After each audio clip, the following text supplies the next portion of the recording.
Hello po sa inyo mga kababayan. Kabababa ko lang po sa train na sinakyan ko. Ito pong video na ito ay para sa mga taong nag-iisip na bumisita sa Duterte Street.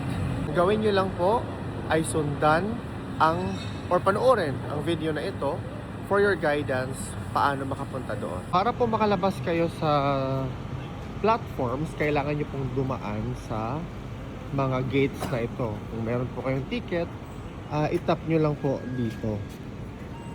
Ayan. If you're coming from platform 8 to 12 or 1 to 7, pumunta lang po kayo dito sa pinaka rightmost area. Makikita nyo po itong lugar na ito kung saan meron pong escalator at saka normal na stairs. Pero ako kasi gusto ko na chill muna, so I will take the escalator. So, you need to go up kasi mga kababayan, and while you're doing that, you can just look around and check the infrastructure ng Den Haag Central Station. So, mag-relax ka lang and then, feel mo yung moment na nakasakay ka sa escalator. And then, once you are on top, you need to cross this automated door and then it will open. Hanapin nyo lang po yung platform K kung saan nandoon ang bus 22 papuntang Daundorp. Yan po siya mga kababayan, kung nakikita nyo po. Platform K, bus 22 papuntang Daundorp po. Okay, normally you will have to wait. You can either wait inside, but for me, I'm just going to wait outside. Meron pa kasi akong 8 minutes. Sa tickets po, you can either buy a ticket doon sa machine downstairs or sa isang sa tickets naman po mga kababayan, dito po sa Netherlands, you can just use your bank card, credit card, and then you can immediately just tap it once you enter the bus. Or bumili ka ng ticket doon sa baba, meron namang bilihan po. So, andito na po yung bus natin, guys. So, lalakad lang tayo. Tumingin kayo from left to right kung meron bang bus para hindi kayo masagasaan. Katulad niyan. So, kailangan nyo siyang tingnan talaga yung paligid ninyo. Hello. Right. You enter in, just need to tap your card. And then, you choose your seat. Pag nakapili ka na ng upuan mo, mag-relax ka lang. Because it is going to be 11 stops before aabot tayo sa Pomstationsweg bus stop. So, you just have to wait and enjoy the scenery from the outside. Pero wala masyadong kasi winter kasi medyo maulan at saka medyo malamig talaga sa labas. So, while nagbibiyahe, tumingin ka lang sa labas, gano'n, or magbasa ka sa newsfeed mo sa social media mo, gano'n. Chill ka lang, pero bantayan mo naman kung ano yung next stop na kung saan ang bus ay hihinto. Ayan. Pag next stop na tayo, guys, pindutin nyo lang talaga ito. Kasi pababa tayo sa Pomstationsweg. So, yan, there mo. Yan tayo bababa. Kung bababa na tayo, pop out ka lang. So pagbaba nyo, you go right. Once you're right, just follow this pavement. Medyo maulan ngayon, guys. So magdala kayo ng payong or kung mainit, the same pa rin.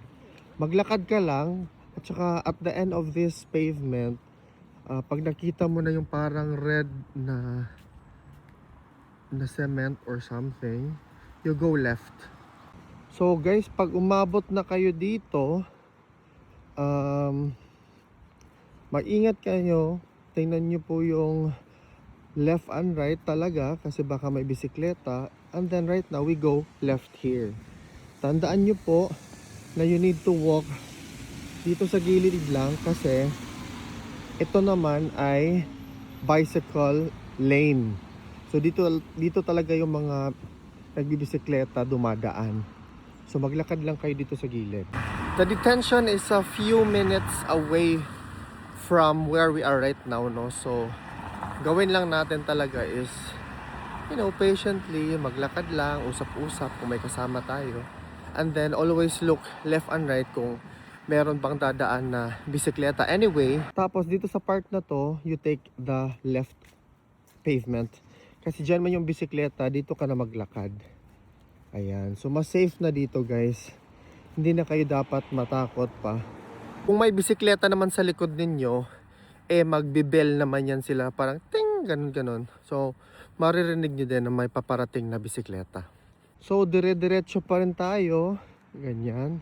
I think, less than 5 minutes, makikita na natin yung entrance ng ICC Detention Facility. Dito po si PRRD. Diyan po siya. Hello, PRRD. Yan. Yan po yung tinatawag naming Duterte Castle, guys. But actually, right now, I think it's under renovation. So, basta diretso lang talaga. So, ito. Lumipat ako dito kasi under renovation nga sila. May ginagawa sila dito, guys. Ito na. Ayan. So, dito na lang ako. Tapos, pagkatapos lipat na naman dito. Ayun. Basta diretso lang tayo, guys, ha. Okay. Dito, guys, if you look to your left, this is a very familiar facade. This is already the entrance of the detention unit, where normally we cover videos pagpasok ng pamilya. Pero, nakita ko sa inyo saan yung Duterte Street. Ito po yung tinatawag namin na Duterte Park before. Pero hindi na tayo pwede dyan. So, pero here, diretso pa rin tayo para makapunta tayo sa sa Duterte Street. Malaman nyo. Okay, diretso lang talaga. So, dito, pag diretso nyo, makakita kayo ng stoplight. Yan. Kung saan yung mga tao, you just need to wait and then wait further hanggang ganyan, mag-green na siya. Diretso lang kayo. At the end of where they are going to be, you take left. Pag left po dyan, mga kababayan, you go further and then there, yung may mga barricades there, yan po yung tinatawag naming Duterte Street. So yung lugar po na iyon, doon po ang mga Pilipino nagtitipon-tipon. Normally, para may mga tao dyan, mga 2:30 onwards. And then nagtitipon-tipon. Nilalagay po namin yung mga standees, yung mga banners, ganon. But for now, I am just walking here and then I think I'm going to the coffee shop nearby. And then I'll just wait for the family to enter the premises and then I'll be there. So yun po mga kababayan, that's a very short and direct way for you to get here sa ICC detention facility, or also visit the Duterte Street and be with our kababayans, take photos or whatnot.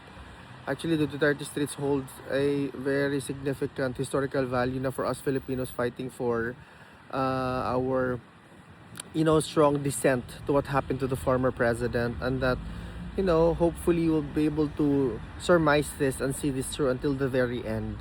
So for now, I hope that this video will help you, and hopefully you will share this to your friends who plans to visit the Netherlands, The Hague soon. At magkita-kita po tayo dito. Hanggang sa dulo, ilaban natin ito. Mabuhay tayong lahat.